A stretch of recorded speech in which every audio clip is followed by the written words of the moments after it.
ले लो भाई। सर नमस्कार। नमस्कार सर। सर अब तक 27 बार पेपर लीक हो चुका, क्या कहना चाहते हैं? 27 बार का तो मैं नहीं कहता, लेकिन 2 बार बहुत बड़े पैमाने पर हुआ, ग्राम सेवका और हरियाणा पुलिस का। ये दोनों ही प्रकार से जो है पेपर लीक हुआ है, ये गलत है। मैं इसका विरोध करता हूँ, सभी छात्र इसका विरोध करते हैं और हम लोग शांतिपूर्ण तरीके से जाकर के अभी जो है ज्ञापन देंगे। उस ज्ञापन को जो है हम लोग जो है डीसी साहब को सोचेंगे, मुख्यमंत्री तक हम आवाज़ पहुँचा रहे हैं। पूरे हरियाणा में जो है ये जो है बातें चल रही है, ये मुहिम चल रही है। ऐसे ही धीरे धीरे पूरे हरियाणा में ये मुहिम चलती रहेगी। जब तक कि इसका स्थायी समाधान नहीं होगा हम लोग नहीं मानेंगे। सर अभी तक है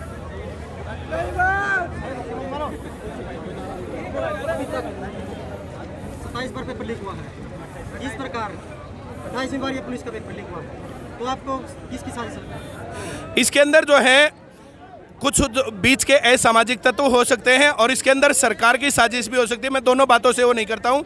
इसकी सीबीआई जांच की मांग करता हूँ मैं। सीबीआई जांच से अपने आप पता चल जाएगा कि कौन इसके अंदर शामिल है और उनको जो है सख्त से सख्त जो है सजा दी जाए। देशद्रोह का मुकदमा दर्ज होना चाहिए। ये जानबूझकर की गई साजिश है, ये जानबूझकर किया गया षड्यंत्र है। ये ऐसा नहीं कि जो अनजाने में गलती हो गई, अनजाने में गलती के लिए माफ़ी हो सकती है। ये तो षड्यंत्र है, इनको सख्त से सख्त सजा देनी चाहिए। क्या सरकार चाहती है कि युवा को रोजगार मिले?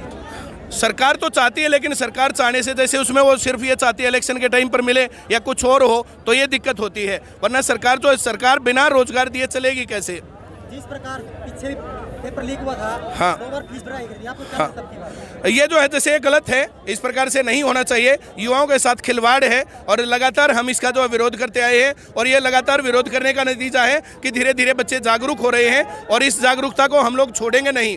जब भी गलत होगा हम आवाज़ उठाएंगे।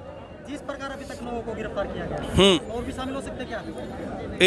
वो मुझे क्या पता उनका कितना बड़ा रैकेट है। उनकी बहुत अच्छे से जो वो होनी चाहिए जांच। और जितने लोगों ने पेपर लीक किया, जिन्होंने करवाया और करवाने के बाद जिन्होंने बेचा, जिन्होंने खरीदा, तो ये सारा का सारा रैकेट पकड़ा जाना चाहिए। पूरे मामले की सीबीआई जांच होनी चाहिए और बहुत अच्छे तरीके से सबके सामने आना चाहिए। जैसे ग्राम सेवक का पेपर लीक हुआ था, ग्राम सेवक का पेपर लीक होने के बाद किसको पकड़ा, क्या हुआ क्या नहीं हुआ, सारी रिपोर्ट दबा दी गई। वो ऐसे रिपोर्ट दबाई जाएंगी तो फिर कैसे चलेगा काम? सरकार अभी तक कोई सीबीआई जांच क्यों नहीं कर रही है? हाँ जी, सरकार अभी तक सीबीआई जांच क्यों नहीं कर रही है? सर सीबीआई जांच इसलिए नहीं करती है क्योंकि सरकार के नुमाइंदे मंत्री इसके अंदर शामिल हो सकते हैं, उनके बड़े अधिकारी इसमें शामिल हो सकते हैं। ये तो मांगने के बाद ही होगा। हम इस सिस्टम को प्रॉपर जो पारदर्शी बनाना चाहते हैं, इस बीच में जो भी करना पड़ेगा हम लोग करने को तैयार हैं। सभी लोग, आप चारों तरफ युवा देख रहे हो, युवाओं की भीड़ देख रहे हो। ये इसी कारण से जो है यहाँ पर एका वाहन के ऊपर जो है लोग इतने आते हैं। तो चलिए अब जो है कोर्ट तक पहुँच रहे हैं, प्रशासनिक भवन तक पहुँच रहे हैं, वहाँ पर और बात देखते हैं।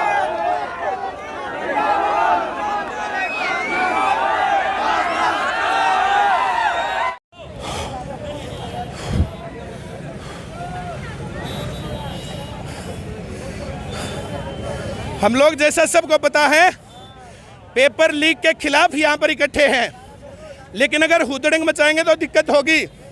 सभी लोग शांतिपूर्ण तरीके से चले। पढ़े लिखे लोगों का जो है क्राउड है, तो वैसा ही महसूस होना चाहिए। सबको आने दो, इधर शिफ्ट हो जाओ। कि अपना जो प्रदर्शन है किसी को परेशान,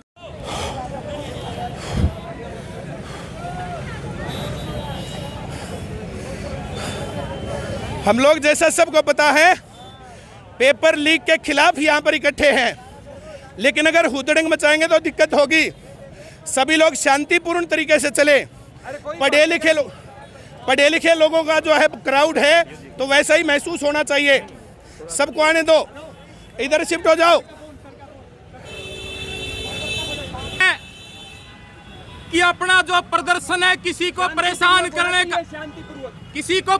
करने का नहीं है, बल्कि अपने अस्तित्व की लड़ाई है, नौकरी बचाने की लड़ाई है। इस बात को लेकर आप ये प्रदर्शन कर रहे हैं। हमें कोई शौक नहीं है प्रदर्शन करने का, लेकिन जिस तरीके से हमारे जो माँ बाप अपने बालकों को स्कूल कॉलेज में इसलिए पढ़ने के लिए भेजते हैं कि हमारे बालक डॉक्टर बने, इंजीनियर बने, प्रोफेसर बने। सवाल तो 2 करोड़ युवाओं को रोजगार देने का था। क्या ये है कि तेरे अच्छे दिन सारे देश ने लूट के खा गए, तो इसलिए हम कोई भी लड़ाई जो है वो अनुशासित तरीके से जीत सकते भाई हैं। अनुशासन रखना, बस अनुशासन। शांतिप्रिय तरीके से एकमात्र बात है अनुशासन। अगर अनुशासन। जीतना तो अनुशासन नहीं अगर नहीं हो होगा। सके तो चलो बोलो बोलो। भाई हम लोग जो है इसलिए इकट्ठा है यहाँ पर ताकि अनुशासित भीड़ वहाँ पर दिखे। थोड़ी सी दूर और रह गया है, शांतिपूर्ण तरीके से वहाँ तक पहुँच रहे हैं। रोड जाम हो रहा है, हमारा रोड जाम करने का टारगेट नहीं है। चलो वहाँ पर आगे, शांतिप्रिय तरीके से चलो चलो भाई। तो आप देख सकते हैं बहुत ही लाखों की संख्या में स्टूडेंट पहुंचे हैं, बहुत ही जोश के साथ। जिस प्रकार बहुत ही अन्याय हुआ है, आप देख सकते हैं जिस प्रकार पेपर लीक हुआ हरियाणा पुलिस का।